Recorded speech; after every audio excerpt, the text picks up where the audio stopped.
correct. You cannot correct which is 60, which is removal of vetting. That's a radical idea. We cannot correct the marginalization that has happened for 60 years in one day. The reason of these persons or voters is starting in 1 hour's time. It is today. It is starting today. The problems he's mentioning are problems that have been there for the last 60 years, for example. If we go with the narrative of the Deputy Governor Machakos, then we're going to end up repeating the same mistakes that we've done.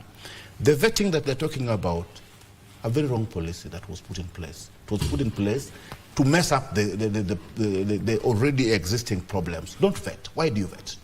How do you become Kenyan? Go back to that constitution, by birth. At birth, we register. People who are registered by birth, they have birth certificates.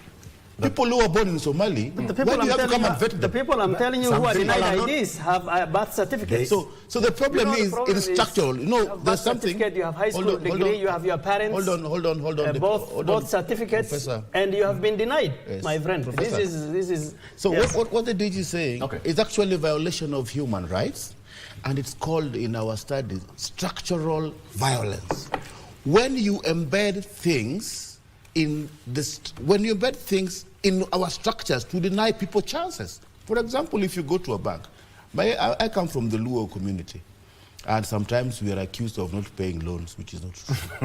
And you see, when you say, fill this form in a bank, that is meant sometimes to marginalize you. When you fill the form and you say, where do you live? Kariobangi. Just based on where you live, you can be denied a loan. Based on where you live. Or based on your second name, you can be denied a loan.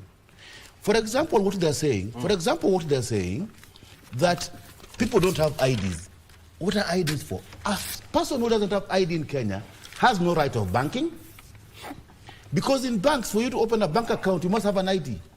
A person, if you come to the university, for you to be registered and held, you must have an ID.